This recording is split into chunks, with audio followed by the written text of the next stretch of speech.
오늘 서울에 걷다 코스는 봉은사에서부터 선정릉까지 걸어보는 코스입니다. 사실 서울 강남하면 번쩍이는 전광판이랑 빌딩숲부터 떠오르잖아요. 그런데 이곳은 아니 서울에 이런 데가 있었어? 라는 소리가 절로 나오는 곳입니다. 바로 길 하나를 사이에 둔 봉은사와 선정릉인데요. 1200년 넘는 시간을 버텨온 봉은사 일주문을 넘는 순간 자동차 소음이 뚝 끊기고 은은한 풍경 소리가 들려옵니다. 보후대사의 기계가 서린 선불당부터 추사 김정일 선생의 마지막 숨결이 담긴 판정까지 이 화려한 도심 속 숨어있는 고요입니다. 이곳에서 조금만 걸어가도 또 다른 초록빛 섬 선정릉이 나옵니다. 전쟁의 상처를 품은 선릉과 문정왕후의 간절한 소망이 깃든 정릉의 숲길을 걷다 보면 서울에서 이런 여백을 만나는 게 참 행운이라는 생각이 듭니다. 강남이 잠시 숨겨둔 비밀 정원 같은 두 곳, 오늘의 서울을 걷다 같이 가보실까요?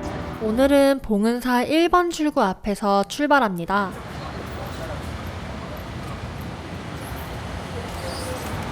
봉은사는 봉은사 1번 출구에서 쭉 걸어가다 보면 5분 거리에 위치하고 있어 초행길인 분들도 쉽게 갈 수 있으며 접근성이 매우 좋은 곳입니다.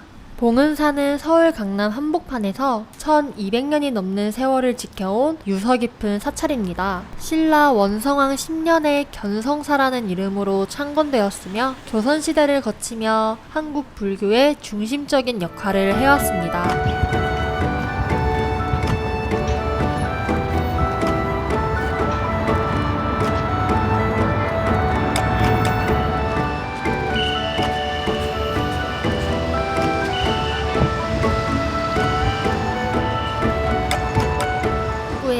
부처님 오신 날을 앞두고 룸비니 동산이 예쁘게 꾸며져 있었습니다. 커다란 나무 아래에 아기 부처님 모습도 보이고 그 주변을 감싸고 있는 사슴이랑 꽃들이 꼭 동화 속 한 장면 같았습니다. 보통 서울 도심 사찰이라고 하면 차 가져가기 힘들지 않을까? 걱정부터 앞서는데 봉은사는 그런 걱정을 덜어줍니다. 절 입구 쪽으로 꽤 넓은 주차 공간이 마련되어 있습니다. 화려한 빌딩숲 사이로 차를 몰고 들어와서 내리자마자 절의 고요한 공기를 마실 수 있는 것이 봉은사의 장점입니다. 진야문을 들어서면 가장 먼저 눈에 띄는 4명의 수호신 사천왕상입니다. 사천왕상 아래 가만히 들여다보면 알록달록한 헌화공양이 길게 줄지어 서 있습니다. 우리 가족 건강하게 해주세요. 올해는 꼭 원하는 일 이루어지게 해주세요 같은 소박하지만 간절한 소원들.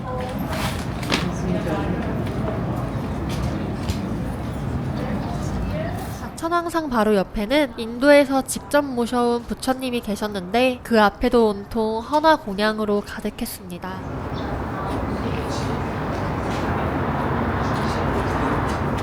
입구에 들어서자마자 천장을 가득 채운 연등이 정말 장관이었습니다. 부처님 오신 날이 가까워져서인지 하늘이 안 보일 정도로 빽빽하게 매달린 연등들이 바람에 살랑거리는 모습이 무척 화려했습니다. 바로 옆에는 해수 관음상도 있었는데 많은 사람들이 소원을 빌기 위해 동전을 던진 모습이 보였습니다. 저도 소원을 빌고 싶어 동전을 던져보려고 했는데 아쉽게 동전이 없어 소원을 빌지는 못했습니다. 절 안쪽으로 발걸음을 옮기다 보면 길목마다 자리 잡은 동상들을 마주하게 됩니다. 불교의 가르침이나 설화를 담은 크고 작은 조각상들이 곳곳에 배치되어 있어 눈길을 끄는데요. 화려한 연등 아래로 이 동상들을 하나씩 살펴보면 걷는 재미가 쏠쏠합니다. 엄청 많아. 봉은사는 서울에서도 큰 절에 속하는데 절에 들어가기 전 봉은사 종합 안내도가 있어 길을 쉽게 찾아갈 수 있어 좋았습니다. 바로 옆에는 봉은사 부처님 오신 날 주요 행사 안내도가 있어 방문하실 분들은 참고하시면 좋을 것 같습니다.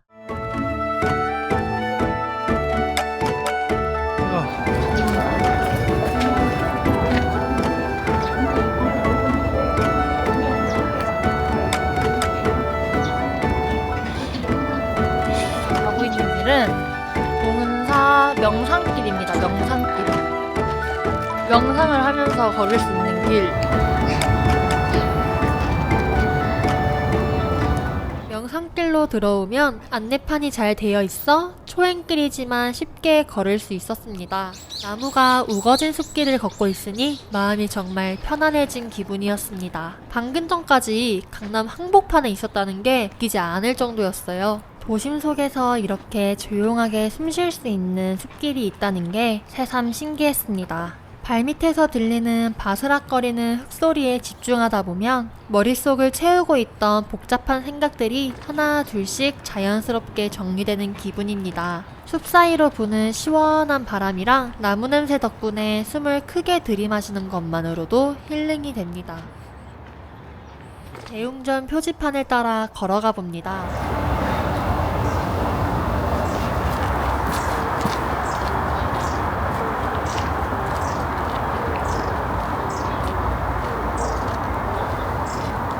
특히 이 길을 걷다 보면 눈앞에 고즈넉한 사찰의 기와지붕들이 펼쳐지고 뒤편에 있는 강남의 현대적인 고층 빌딩들을 보다 보면 마치 과거와 현재가 공존하는 묘한 경계선 위에 서 있는 것 같은 기분이 듭니다.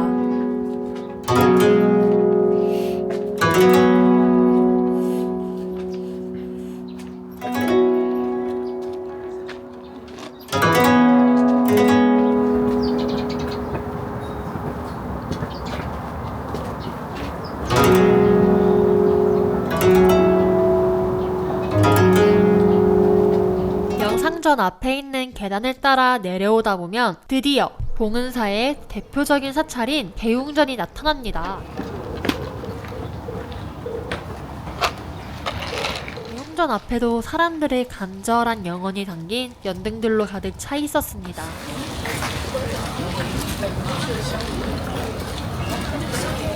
대웅전 아래 중심을 잡고 서 있는 석등도 참 근사했습니다. 화려한 연등빛을 받으며 서 있는 석등의 모습이 마치 사람들의 간절한 소망을 묵묵히 들어주고 있는 것처럼 보였습니다.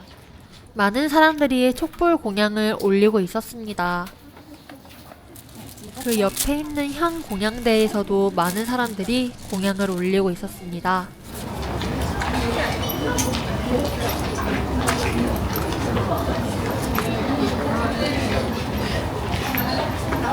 저도 향 공양대에서 향을 하나 피워 올리며 소망을 기도해봤습니다. 제 작은 바람도 저 연기처럼 하늘에 잘 전달됐으면 좋겠습니다.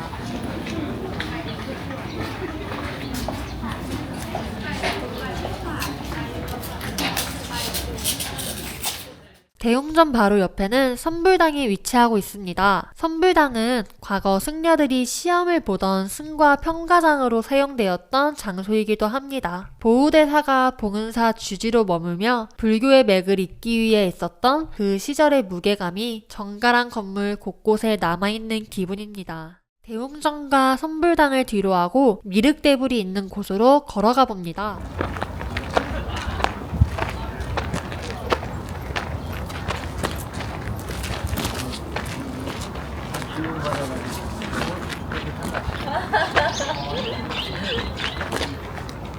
석가모니 부처님. 그 유명한 석가모니 부처님. 미륵전 뒤에는 범종각이 자리하고 있습니다. 지옥의 중생까지 구제한다는 범종을 비롯해 법고, 목어, 운판 등 불전사물이 안치된 곳입니다. 올라가서 미륵대불을 보러 가볼게요. 제가 조사한 바로는 미륵대불이 23m로 진짜 큰 그거라고 했거든요. 진짜 큰 부처님 상이라고 했거든요. 그래서 앞에 가서 기도도 드리고 그 웅장함을 한번 경험해 보도록 하겠습니다. 가는 길부터가 약간 경건해지는 느낌? 저기 앞에 보여요. 이렇게 올라왔는데도 진짜 너무 커서 상체가 보이지 않아. 5년이다. 어머.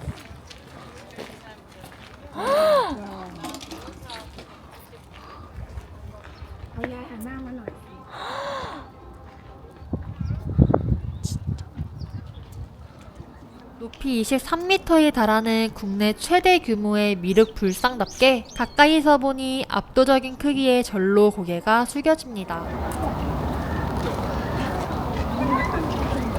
앞에 서서 기도를 하는데 제가 정말 한없이 작은 존재처럼 느껴졌습니다. 거대한 미륵대불의 존재감이 저를 더 겸손하게 만드는 것 같았습니다.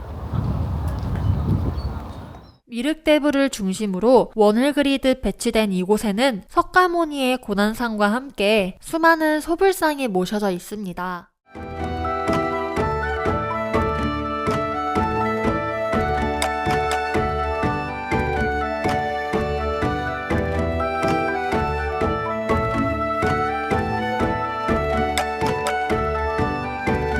미륵대불 바로 옆에 있는 판전을 지금 보러 가고 있어요.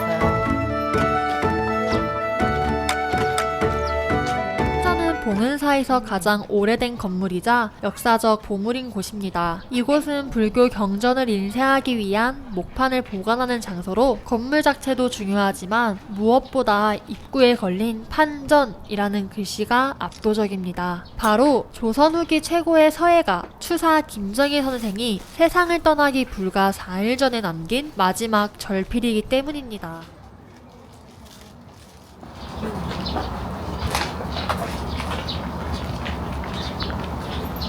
봉은사에서 가장 오래된 건물만큼 외관에서부터 세월의 무게가 고스란히 느껴집니다. 투박한 나무 기둥과 빛바랜 단청은 화려한 도심의 풍경과는 대조적으로 담백하고 고즈넉한 멋을 풍기고 있었습니다. 발길을 옮겨 설해원 공양관으로 향합니다. 봉은사 내에 위치한 설해원 공양관은 사찰을 찾는 이들이 정갈한 한 끼를 나눌 수 있는 대중 공양 공간입니다. 저랑 같이 온 피디님은 비빔국수와 잡채만두를 시켰습니다. 비빔국수 안에 들어있는 야채들이 정말 싱싱하고 먹음직스러워 보였습니다.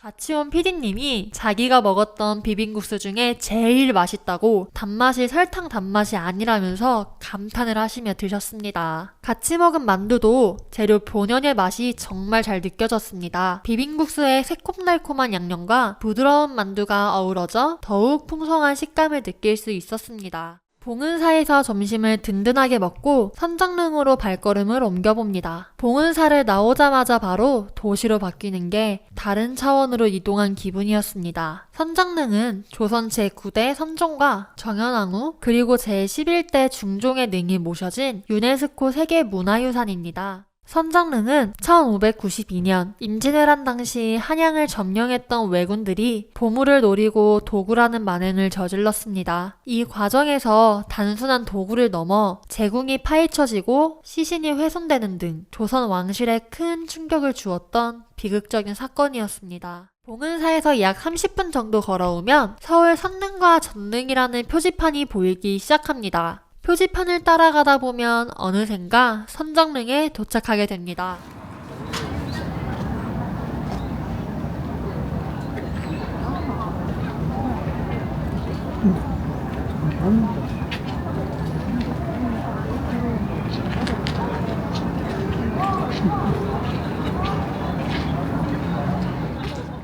선정릉은 대인은 1,000원, 만 24세 이하 청소년, 만 65세 이상 어르신, 장애인, 유공자는 무료 입장을 할 수 있으며 외국인 1,000원, 지역 주민은 500원으로 입장할 수 있습니다. 선정릉 입구 바로 앞에는 종합안내도와 손끝으로 만져볼 수 있는 선정릉 안내용 촉지도, 조선왕릉 유네스코 세계유산 등재 기념비가 설치되어 있습니다. 선정릉 안으로 들어오면 선릉과 정릉의 위치 안내도가 있는데 저희는 선릉을 지나 정릉으로 가보겠습니다.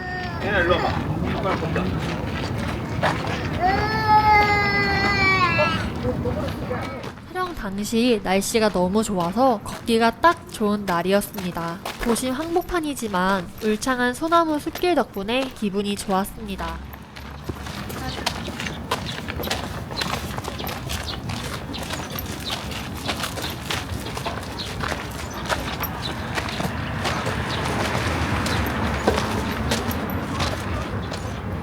선릉으로 가는 숲길을 걷다 보면 가장 먼저 마주하는 것은 제실입니다.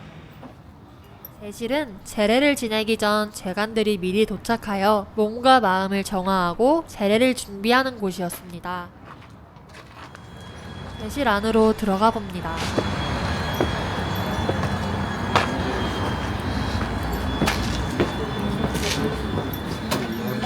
거의 한 20만 6만 정도. 지금은 온기 하나 없이 비어있는 방들이지만 재앙을 앞둔 시점, 재간들이 몸과 마음을 정지하는 모습을 상상하니 따뜻해지는 기분입니다. 날이 풀어지니 숨고 기다림의 뜻을 가진 죽다나도 가득 피었습니다. 지금은 텅 빈 이곳을 오래전부터 묵묵히 지켜온 꽃일지도 모릅니다. 제실에서 조금 걷다 보니 선릉, 정릉, 역사문화관이 보입니다. 선릉으로 가는 길에 볼거리가 많아 심심하지는 않았습니다.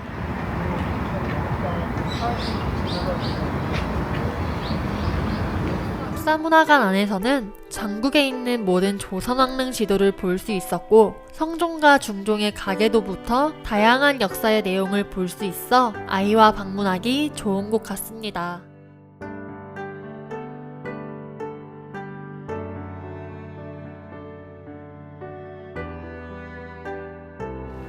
이제 선릉을 향해 걸어가 봅니다. 햇살을 받으며 이 길을 걸으니 마음이 차분해지는 기분이었습니다.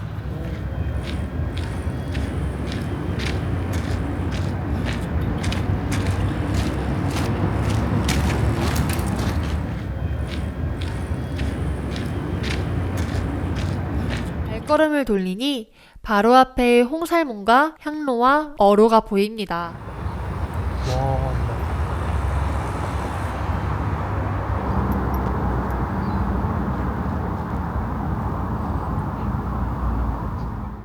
왼쪽의 향로는 신이 다니는 길이라는 의미, 오른쪽 길 어로는 왕이 걷는 길이라는 의미를 가지고 있습니다.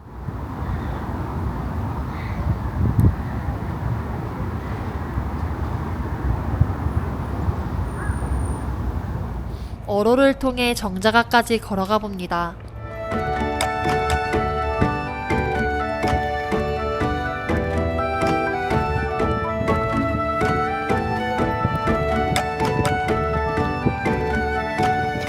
정자각 옆 계단도 신계와 어계로 나누어져 있었는데 어계로만 통행이 가능합니다.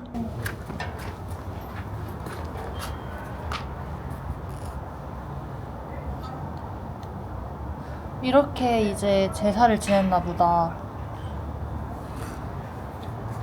이게 그건가 봐요. 그 제사상에 차리는 그 알죠? 제사표. 그건가 봐요. 세상.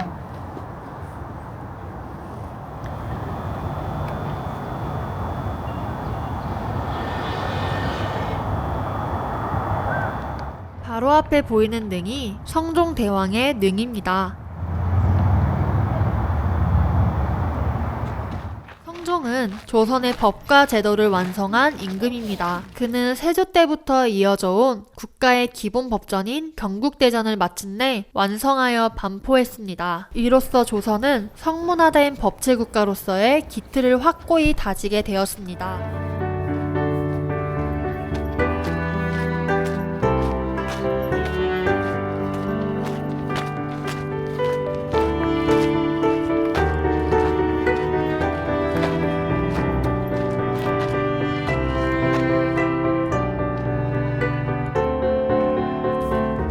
옆에는 많은 성물들이 세워져 있었는데 이는 왕의 영혼을 수호하고 제사를 위한 상징적 의미를 가지고 있다 합니다. 가까이서 마주한 성종대왕의 능은 생각보다 더 웅장하고 신비로웠습니다. 묵묵히 곁을 지키고 서 있는 문석인과 무석인의 정교한 조각을 보니 수백 년 전 조선 바로 곁에 머물러 있는 듯한 느낌이었습니다. 정현왕후 능으로 향합니다. 선능은 왕과 왕비의 능이 서로 다른 언덕에 있는 동원이 강릉 형식이라 숲길을 따라 조금 더 걸음을 옮겨야 했습니다.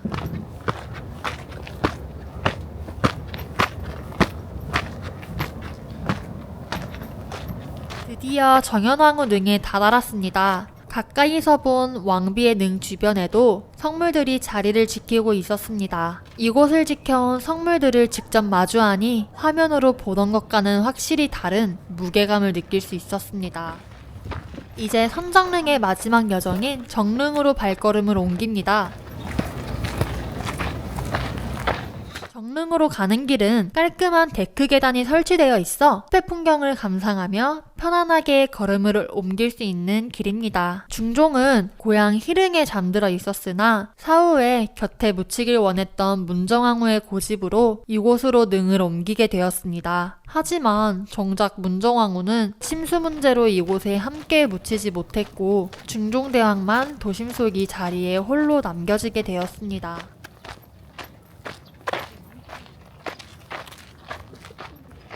눈앞에 정릉이 보입니다. 가까이에서 볼 수 있던 산릉과 다르게 침수 피해가 잦았던 정릉은 보존을 위해 관람객의 접근을 제한하고 있어 멀리서만 바라봐야 했습니다. 비록 가까이 갈 수는 없었지만 맑은 날씨 덕분에 멀리서도 성물의 형체는 선명하게 바라볼 수 있었습니다. 봉은사에서 시작해 선정릉의 능선까지 강남 한복판에서 시간을 거슬러 올라온 산책이 끝났습니다. 성종대왕릉의 성물들을 가까이서 마주하고 홀로 남겨진 정릉을 먼발치에서 바라보며 조선의 사연들을 차분하게 되새겨본 시간이었습니다. 빌딩숲 사이에서 그저 맑은 하늘과 울창한 숲이 주는 평화로움만 가득했던 오늘은 정말로 포근한 하루였습니다. 과거와 현재가 공존하는 이곳에서 오늘의 서울을 걷다를 마칩니다. 다음 서울을 걷다에서 만나요.